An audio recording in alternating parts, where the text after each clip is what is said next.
Buenos días, estimados estudiantes.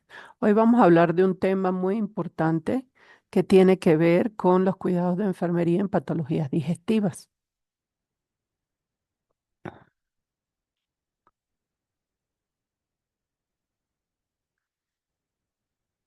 El sistema digestivo, ¿verdad? Como ya habíamos mencionado antes, juega un papel fundamental en la homeostasis del organismo, ¿sí?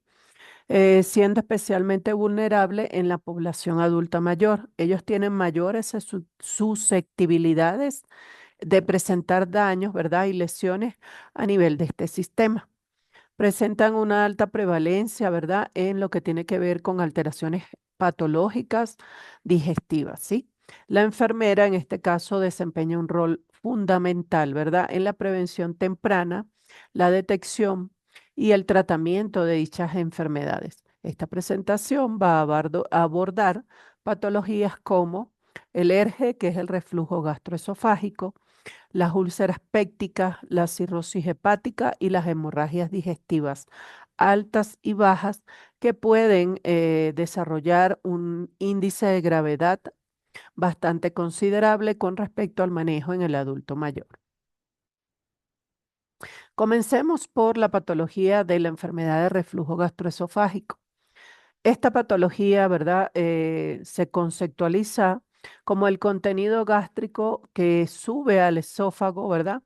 Y causa síntomas de alteración significativa en la calidad del paciente. ¿Qué estoy tratando de decir con esto? Que hay una deficiencia en este caso del esfínter esofágico, ¿verdad? O el esfínter gastroesofágico, que es la unión que hay entre el estómago y el esófago. Y esta falencia o esta debilidad que puede tener este esfínter va a generar que haya un reflujo del contenido gástrico hacia el esófago, causando lesiones e irritabilidad a través de este sistema o este componente orgánico, ¿sí? ¿Cuáles son las etiologías que pueden causar este tipo de alteración? Lo que yo les acabo de mencionar, la hipotonía del esfínter gastroesofágico o el esfínter esofágico inferior, ¿sí? Porque tenemos también un esfínter esofágico superior. También la obesidad, el uso de fármacos, sobre todo los AINES, son los principales causantes de este tipo de alteraciones, las hernias hiatales y procesos asociados con el envejecimiento, ya que estas partes anatómicas van sufriendo procesos degenerativos que posteriormente van a provocar cambios o daños a nivel de la funcionalidad de los mismos. También tenemos lo que son las manifestaciones clínicas, ¿verdad? Que son efectos del daño que se produce por esta patología. Dentro de las primeras y las principales tenemos la pirosis, ¿verdad? Que es esa sensación de ardor. Usted va a ver al paciente que llega manifestando que tiene ardor en la boca del estómago, ¿sí? Aunque sabemos que el estómago no tiene boca, ¿verdad? En este caso no es la boca, es el esfínter gastroesofágico o la parte inferior del esófago que por haber el reflujo de los jugos gástricos o de lo que está en la cavidad gástrica genera esa sensación de quemazón e irritación que manifiesta el paciente. Tenemos también la regurgitación, que es la devolución de todo el contenido gástrico hacia el esófago. Tenemos también la disfagia, que es la dificultad de tragar, y esto tiene que ver con el proceso inflamatorio por la exposición a estos jugos gástricos que suben y causan una esofagitis, en este caso una inflamación del esófago, y impiden que el paciente pueda deglutir de manera adecuada. También tos crónica, la tos crónica como evento protector, ¿sí? La primera respuesta que va a haber del organismo ante un líquido que no debe estar en cierto espacio es estimular la producción de la tos. Disfonía porque están ¿cómo le digo? Muy cercanas, perdón, lo que tiene que ver las cuerdas vocales con los elementos que se ven afectados en este caso. Entonces, el producto del reflujo que se da en este paciente, ¿verdad? y la elevación o lo que es el que lleguen los jugos gástricos a esta zona van a causar también irritación a través de las cuerdas bucales, lo que va a causar dificultad para hablar o disfonía. Y con el tiempo, por las múltiples lesiones que se suscitan en el esófago, va a presentarse también el esófago de Barrett, ¿sí? Eh, para generalizar este diagnóstico, ¿verdad? Se realiza mediante una evaluación clínica, en este caso, que mediante una endoscopía digestiva, ¿verdad? Que es la más efectiva, porque en este momento yo puedo ver a través del endoscopio cuáles son las lesiones que se están suscitando en el esófago. También tenemos el examen de pH-metría. La pH-metría va a medir el pH que debe tener esa área del cuerpo, ¿verdad? Porque cada parte del cuerpo que nos conforma tiene un tipo de pH o una graduación de pH que va de acuerdo a los requerimientos de cada área. Entonces, esta pH-metría va a medir el pH que está en el esófago para ver si hay algún cambio y si esto puede alterar en todo caso el tejido que conforma el esófago. Las complicaciones pueden incluir, ¿verdad? Esofagitis grave, que es la inflamación del esófago, pero de manera acelerada. Puede producir una estenosis por el proceso inflamatorio. El esófago de Barrett, que yo le dije que les mencioné en las manifestaciones clínicas, ¿verdad? Que es en caso severo. Y cuando ya hay alteración del crecimiento celular del área esofágica, entonces ahí se puede producir un adenocarcinoma, ¿sí? ¿Cuál es el tratamiento que nosotros aplicamos en el reflujo gastroesofágico? Generalmente modificaciones en el estilo de vida, ¿sí? ¿Cuáles son las modificaciones en el estilo de vida? Primero, saber cómo vamos a dormir. Generalmente lo que se recomienda en el paciente es que duerma con la cama un poco levantada. ¿Para qué? Para impedir que el reflujo, ¿verdad?, suba hacia la parte superior del esófago. Evitar comidas copiosas. ¿Qué quiere decir comidas copiosas? Que sean comidas muy en cantidades muy grandes o comidas muy pesadas. Por ejemplo, carbohidratos, más frituras, más azúcares. Todo esto va a ser muy difícil de digerir para la parte gástrica y va a estimular que se dé el reflujo gastroesofágico de mejor manera. Reducir alimentos irritantes, todo lo que tiene que ver con picante, café, el cigarrillo, ¿verdad? Esto, aunque el cigarrillo no es alimento, también puede causar irritabilidad. Consumo alto de ajo, perejil, todo esto irrita la cavidad gástrica. Y por supuesto, mantener un peso adecuado, porque uno de los desencadenantes del reflujo gastroesofágico es la obesidad. Dentro de los tratamientos farmacológicos, generalmente trabajamos con los inhibidores de la bomba de protones.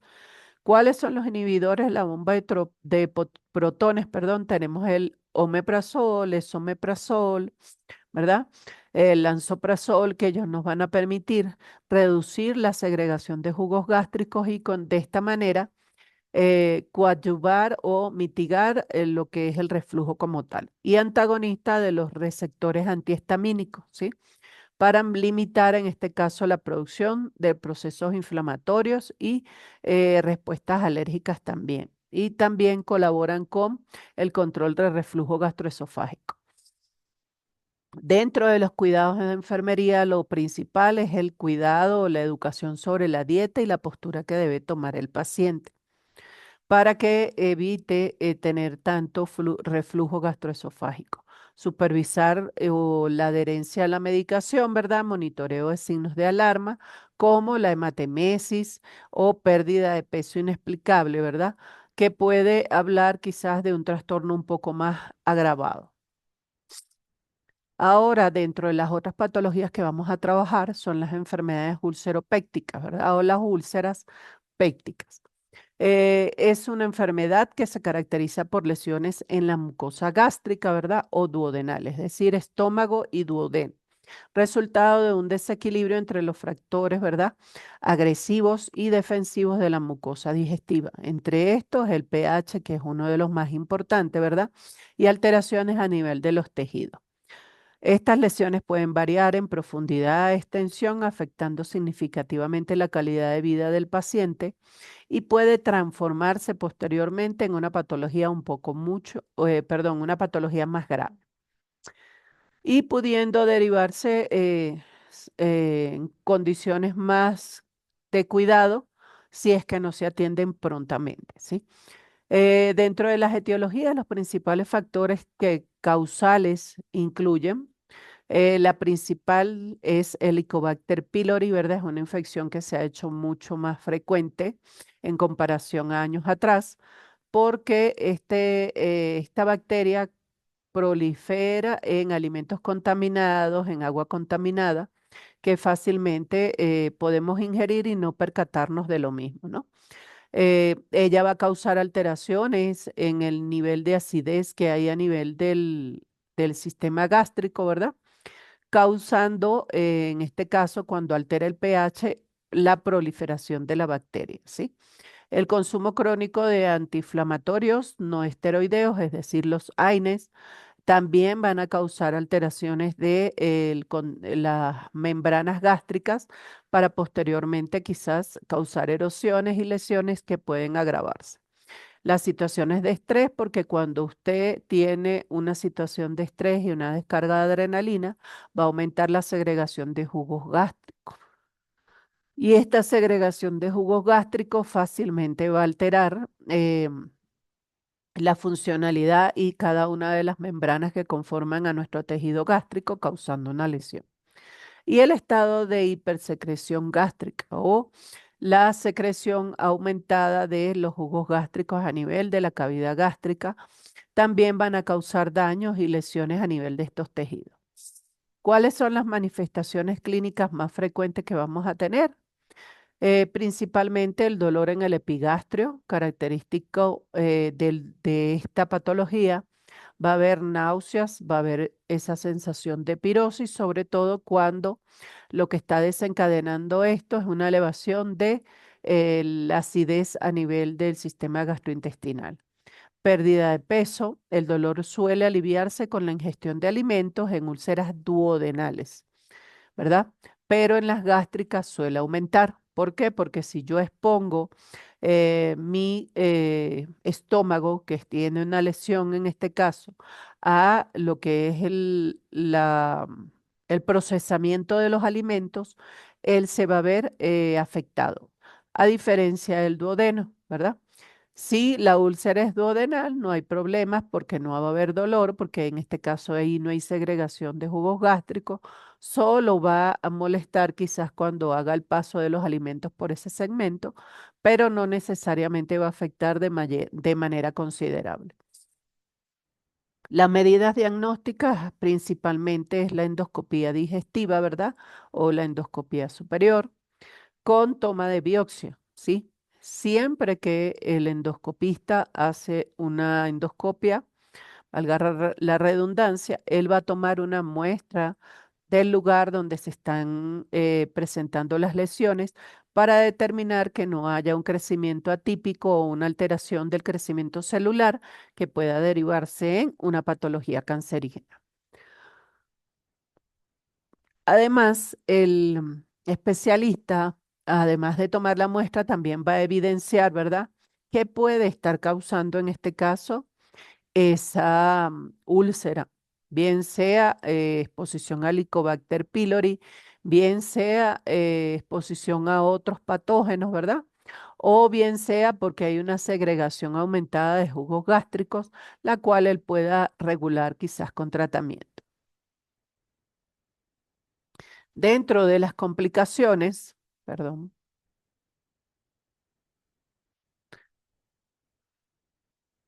ajá, permítame un momento para poder hablar de las complicaciones. Dentro de las complicaciones, ¿verdad? Tenemos la hemorragia digestiva, ¿sí? Y la perforación también de la pared gástrica. Ave María, perdón. Y la perforación también en la pared de la cavidad gástrica o duodenal. Va a depender del grado de afectación que tenga este tejido. También se puede dar la estenosis pilórica. ¿Y qué es la estenosis pilórica? Recuérdense que cuando hablamos de anatomía del sistema digestivo, hablamos del esfínter gastroesofágico, que está en la parte superior que une al esófago con la cavidad gástrica o con el estómago en este caso, pero también entre el estómago y el duodeno tenemos un esfínter y ese esfínter se llama esfínter pilórico, ¿sí? Y la exposición a esta elevación de jugos gástricos o al grado de infección que pueda tener en este caso por alguna bacteria que esté colindando o esté proliferando dentro de la cavidad gástrica, va a haber una estenosis pilórica, un proceso inflamatorio de ese lumen, ¿verdad? O ese esfínter, y esto va a dificultar en este caso el vaciamiento gástrico. Es decir, no va a permitir que el contenido que está en el estómago baje al duodeno de manera correcta, ¿sí? El diagnóstico temprano es fundamental para prevenir complicaciones potencialmente graves. La endoscopía permite visualizar directamente la lesión, determinar su localización y tomar muestras histológicas y microbiológicas para determinar cuál es el tratamiento que vamos a llevar a cabo en este caso. Ahora, dentro del tratamiento va a depender de lo que esté causando en este caso la úlcera péptica. Si la alteración es por un Helicobacter pylori, perdón, va a haber una erradicación o tenemos que causar una erradicación de Helicobacter pylori en este caso. ¿A través de qué? A través de una terapia antibiótica combinada. Generalmente va a variar. Hay tratamientos que se trabajan con la ciprofloxacina y hay algunos que se trabajan con la levofloxacina más amoxicilina y protectores o inhibidores de la bomba de protones en este caso. Va a ser siempre un tratamiento combinado. Eh, Tienen una alta tasa de éxito estos tratamientos, ¿verdad?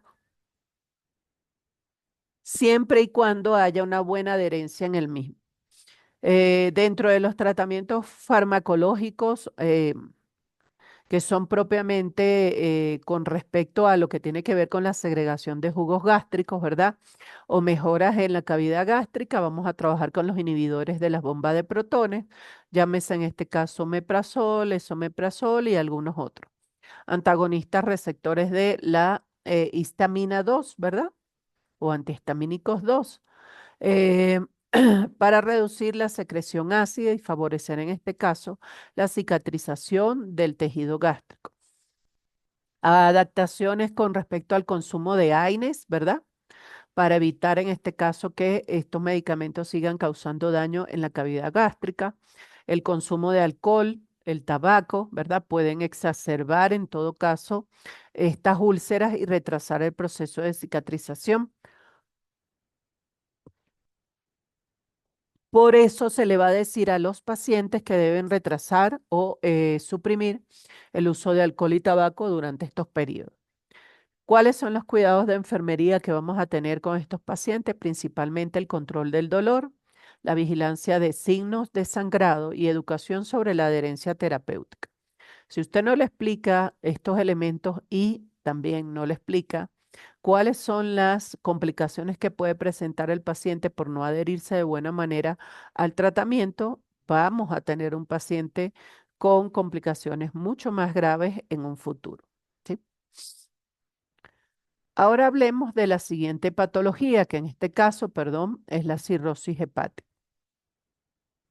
¿Qué es la cirrosis hepática? La cirrosis hepática es una lesión a nivel de el hígado, ¿verdad?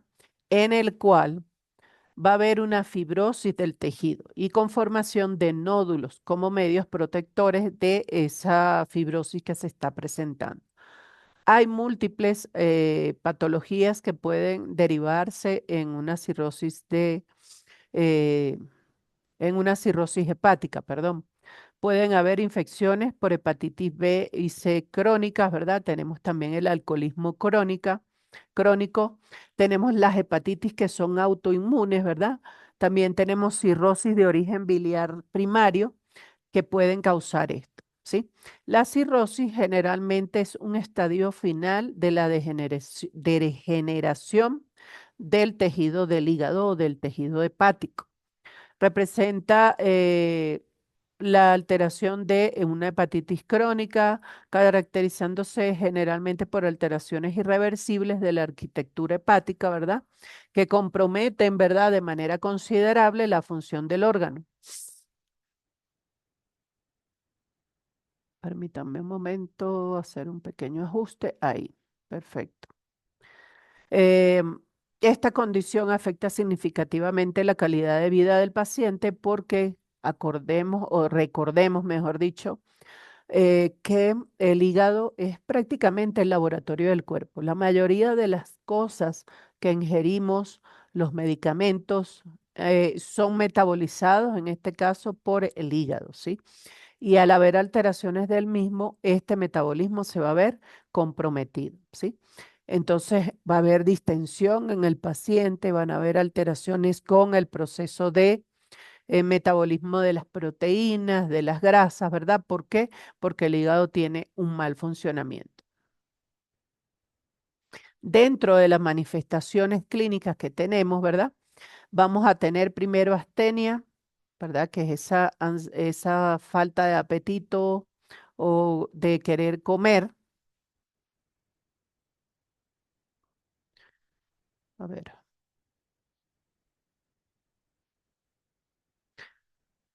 Va a haber anorexia, va a haber pérdida de peso y deterioro del estado general que refleja una disfunción metabólica completa a través del hígado, ¿sí?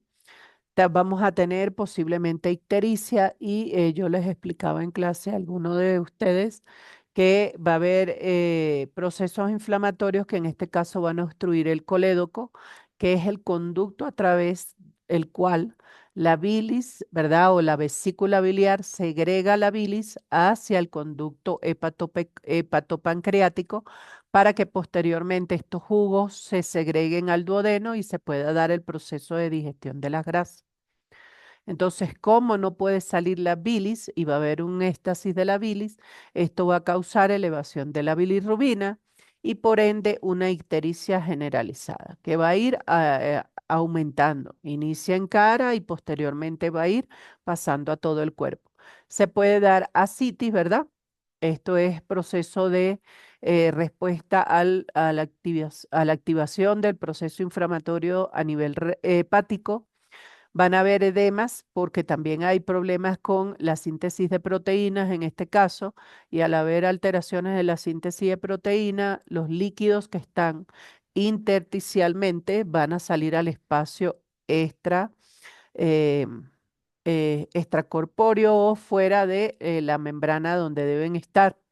Van a haber hemorragias porque el hígado es uno de los promotores de los factores de coagulación y va a haber una encefalopatía hepática por las múltiples toxinas que en este caso deberían ser procesadas y eliminadas por la parte hepática y que en este caso no se está dando, sino que se están acumulando y esto va a causar esta encefalopatía. Diagnósticos o medidas diagnósticas que podemos utilizar. Primero la evaluación clínica, ¿verdad? La clínica del paciente, porque va a haber dolor a nivel de la zona del hipocondrio y flanco derecho, que es donde está ubicado el hígado, ¿verdad? Vamos a tener pruebas de función hepática, dentro de esto las enzimas hepáticas, TGO, TGP, amilasa, lipasa, que nos hablan del funcionamiento de la zona hepática y ellas se van a ver alteradas. Estudio de imagen, ecografía, elastografía, biopsias hepáticas, tomografías y también tenemos la CEPRE o la colangiopancreatografía retrógrada, ¿sí? Este examen puede ser, bien sea diagnóstico o puede ser también intervencionista, ¿sí? Las manifestaciones clínicas de la cirrosis varían según el estadio de enfermedad. pudiendo permanecer asintomáticas durante años en su fase compensada. El diagnóstico precoz es fundamental, por eso es que se hace tanto énfasis en los chequeos anuales en los pacientes para evitar estas complicaciones, más aún cuando tenemos un alto consumo de alcohol, de alimentos grasos que pueden degenerar en este caso la funcionalidad del hígado. ¿Cuáles son las complicaciones que pueden derivarse de esta patología? Pueden haber hemorragias por varices, ¿verdad? Sangrado por varices esofágicas o gástricas secundarias a la hipertensión portal que se da por el proceso inflamatorio y degenerativo del hígado. Un síndrome hepatorrenal, ¿verdad? Que es la insuficiencia renal funcional en el paciente con una enfermedad hepática avanzada. Puede haber un hepatocarcinoma, ¿verdad? O un cáncer hepático al haber alteración del crecimiento celular a nivel de este órgano, ¿sí? Y la encefalopatía hepática que tiene que ver con la alteración neuropsiquiátrica por acumulación de toxinas, ¿verdad? Y sustancias que no han sido metabolizadas. El tratamiento de la cirrosis generalmente se centra en la causa. ¿Qué es lo que está causando la cirrosis? Entonces, eso es el primer abordaje. Si lo que está generando la cirrosis hepática es una infección de tipo hepatitis, ¿verdad? En este caso yo trato la hepatitis para resarcir el daño a nivel hepático. Si es la ingesta de alcohol, hay que disminuir la ingesta de alcohol, ¿verdad? O si es algún alimento graso o irritante, pues tengo que adecuar la dieta para evitar estos alimentos y manejar las complicaciones, ¿sí? Incluye diuréticos en el caso de ascitis para poder eliminar todos estos líquidos que están almacenados en la cavidad abdominal, o también está la paracentesis en estados graves. La lactulosa para la encefalopatía, ¿verdad? Y también búsqueda de eliminar todas las toxinas que están acumuladas y regular los valores adecuados de estos elementos que pueden ser tóxicos para el sistema nervioso. Procedimientos endoscópicos para tratar las varices esofágicas, ¿verdad? O gastroesofágicas. En casos seleccionados, si es que no hay manera de revertir el daño a nivel hepático, tocaría hacer un trasplante, porque en este caso ya se ha agravado bastante la condición de este órgano. ¿Cuáles son los cuidados que yo debo tener en enfermería en este caso? El manejo de líquidos y electrolitos. Como no hay un buen metabolismo de cada uno de estos componentes, puedo tener un grado de toxicidad y eso tengo que regular, si hay elevación o disminución de alguno de estos electrolitos. Y lo que tiene que ver con el balance es porque estos pacientes generalmente van a hacer una CIT y es importante regular cuánto es lo que yo estoy colocando de hidratación parenteral y si en este caso la citis no está aumentando. Generalmente a estos pacientes se les mide perímetro abdominal para ver los cambios que hay a nivel de la cavidad abdominal que me demuestren que esta citis se está acelerando o solo se mantiene con los parámetros o en este caso está disminuyendo. Detección, ¿verdad?, de precoz de alteraciones, medición de peso diario.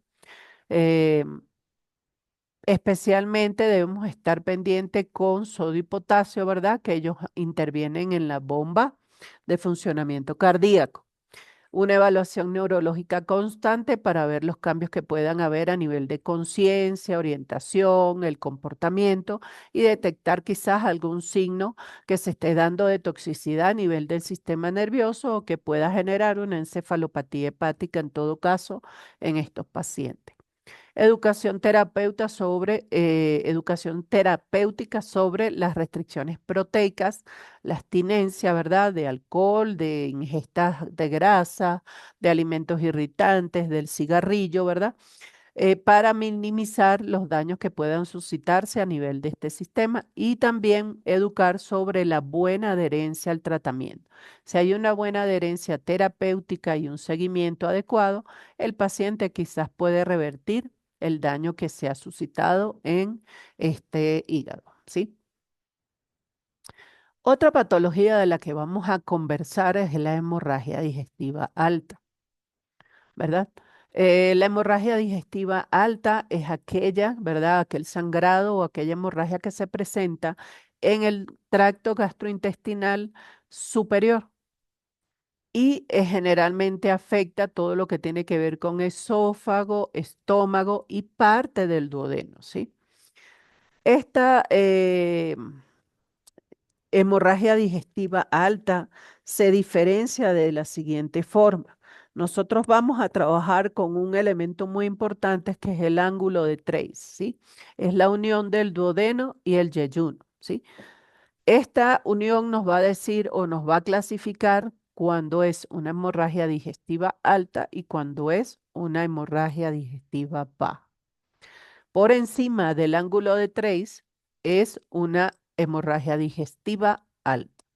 Constituye una emergencia médica y ya vamos a ver por qué, que requiere un diagnóstico pronto y un tratamiento adecuado para prevenir complicaciones que pueden poner en riesgo la vida del paciente.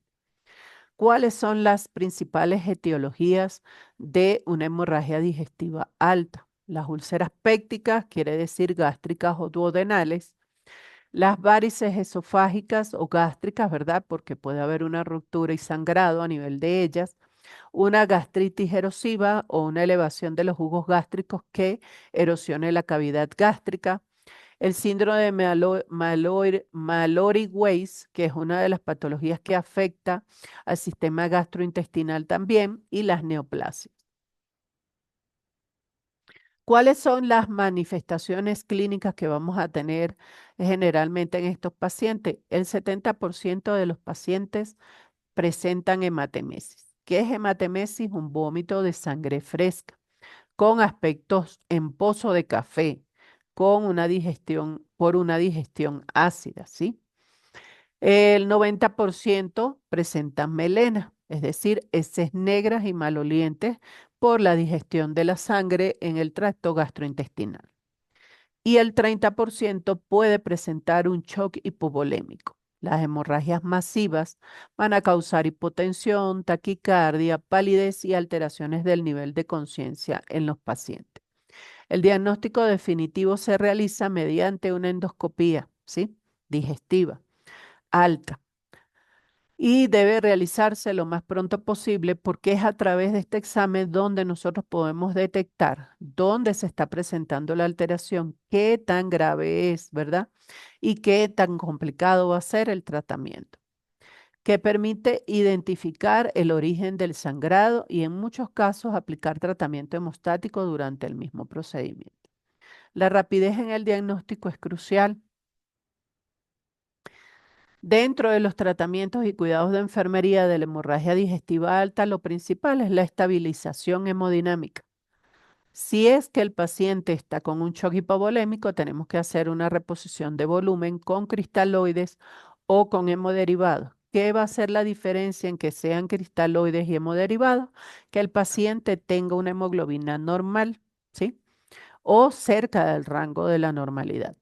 Cuando un paciente está con una anemia grave, en este caso tenemos que trabajar con hemoderivados para promover primero el aumento de volumen a través de estos hemoderivados, pero también el aumento de células sanguíneas que van a permitir regularizar la homeostasis del organismo del paciente.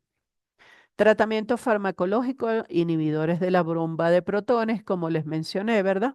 Para reducir en este caso la segregación de jugos gástricos que puedan coadyuvar o agravar el estado de úlcera sangrante o de la lesión que esté sangrando en todo caso.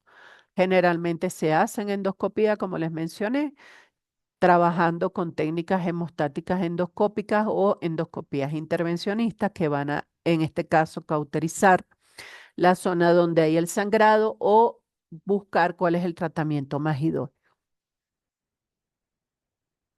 Tratamientos quirúrgicos en el caso de que ya todos los tratamientos que se hayan podido aplicar no tengan, en este caso, efectividad o funcionalidad, ¿sí? Los cuidados de enfermería son fundamentales, principalmente este paciente se monitoriza porque es un paciente que puede presentar alteraciones hemodinámicas bien marcadas. Entonces, por esta razón, perdón, se va a hacer un control de signos exhaustivo para ver los cambios que pueda presentar el paciente. Control estricto de las diuresis, porque recuerden que cuando el cuerpo tiene pérdidas sanguíneas, que en este caso quizás no son tan evidenciables porque usted no está viendo el sangrado externamente, sino por el contrario, el paciente lo está mezclando con el depósito de alimentos que van a ser excretados después de ser absorbidos todos los nutrientes a través de la deposición. Entonces no se evidencia qué cantidad de sangrado tiene el paciente.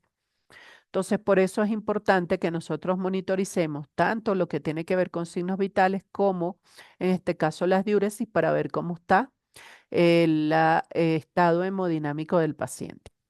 Em, la presión venosa central, en algunos casos, cuando tenemos condiciones graves, hay que medir cómo está la presión venosa central, preparación adecuada para la endoscopía y vigilancia de posibles resangrados. Es decir, el paciente de repente estuvo realizando deposiciones normales, estaba estable y por alguna casualidad comenzó a hacer melenas nuevamente. Entonces eso también debemos estar vigilando. Otra de las patologías que vamos a ver es las hemorragias digestivas bajas. La hemorragia digestiva baja, como yo les mencioné, es aquella que se da posterior al ángulo de Trace y que en este caso tiene que ver con el intestino delgado, pero por debajo del duodeno, en este caso, sino a partir del yeyuno, va a afectar el colon, ¿verdad? O el intestino grueso, el recto y el ano. Se manifiesta típicamente con una rectorragia, es la más común, pero también puede haber hematoquesia, que es sangre, ¿verdad? Ocultas en S o sangre mezclada con S. Las principales causas incluyen diverticulosis colónica, ¿verdad? La diverticulosis son como saquitos que se forman al través del intestino, ¿verdad? Y que causan una alteración del mismo.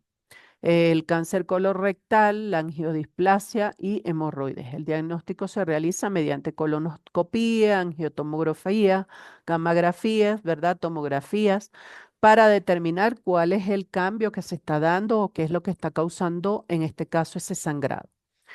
También se hacen pruebas de laboratorios, ¿verdad? Donde yo voy a medir el índice de hemoglobinas y hematocritos y también se hacen las pruebas de sangres ocultas en heces para determinar si hay sangrado o no a nivel de la zona rectal y determinar qué es lo que está sucediendo con esta hemorragia digestiva baja. ¿Cuáles son los cuidados que yo voy a manejar en un paciente con una hemorragia digestiva baja? Principalmente el balance o el estado hemodinámico del paciente a través del control de signos vitales y ver cómo se están comportando cada uno de estos signos. La administración de hemoderivados, en el caso que lo requiera, si tenemos una cuenta de hematocritos y hemoglobina baja, para poder regular, en este caso, todo este contenido celular. Educación al paciente sobre la dieta, la adherencia a la medicación y la importancia del seguimiento de estas patologías para que no vayan a derivarse posteriormente en una complicación. Y si es que los tratamientos que tenemos en este caso no dan un buen resultado, generalmente se hacen colonoscopías, pueden ser colonoscopías simples o colonoscopías con intervencionismo, angiografías o cirugías, dependiendo de el grado de afectación. Por ejemplo, una de las cirugías más comunes es el las curas hemorroidales, ¿verdad? O los tratamientos de hemorroides y también de las varices rectales o todo lo que tiene que ver con estos vasos. Las patologías digestivas representan un gran desafío, ¿verdad? Porque en este caso el sangrado no es evidenciable. Usted lo va a evidenciar si es que observa la deposición del paciente, hace un análisis exhaustivo, pero realmente usted no puede ver o determinar cuál es el volumen de pérdida que hay a nivel de estos elementos. Y esto puede generar una complicación grave porque si no son atendidas a tiempo puede poner en riesgo la vida del paciente. El rol de enfermería es clave para la vigilancia, la educación y el apoyo terapéutico de estos pacientes, siendo fundamental que en este caso se dé un apoyo multidisciplinario. ¿Por qué multidisciplinario? Porque tenemos que trabajar con nutricionistas, tenemos que trabajar con el gastroenterólogo y el profesional de salud en enfermería para poder abordar una problemática como esta. Por último, pues en conclusión, los cuidados de enfermería en patologías digestivas son fundamentales. La prevención de complicaciones es inherente en este caso en la observación del profesional de enfermería y al igual que el alivio de los síntomas y la recuperación del paciente. Enfermedades como la gastritis, la úlcera péptica, la cirrosis y las hemorragias digestivas requieren una vigilancia constante, un manejo adecuado del dolor y control nutricional y, por supuesto, en muchos casos, apoyo emocional. El profesional de enfermería debe actuar con un conocimiento técnico, ¿verdad? Y también con la sensibilidad humana que compete al caso. ¿Por qué? Porque generalmente estas son personas adultos mayores y nosotros debemos comprender que ellos están en una etapa donde quizás por sus condiciones se niegan a cumplir con algunas orientaciones o tratamientos que se les indican. Entonces tenemos que tener la sabiduría, la paciencia para poder manejarlos y tener esa humanidad de comprender que están en una etapa diferente y que debemos concientizar o buscar la manera más idónea de hacer abordaje en ello. La educación al paciente y a su familia es clave porque a veces los pacientes tienen cuidadores, cuidadores familiares o cuidadores externos y ellos van a ayudar a fomentar la conformación de hábitos saludables que puedan regular o mejorar su salud. A través de un enfoque humanizado donde la enfermera contribuye a mejorar la calidad de vida del paciente y reducir las complicaciones en estas alteraciones digestivas. Bueno, fue un gusto hablarles de este tema. Espero que puedan captar a través de esta pequeña audioclase lo más importante con respecto a estas patologías y nos estamos viendo en el siguiente módulo o en el siguiente tema de clase. Hasta luego.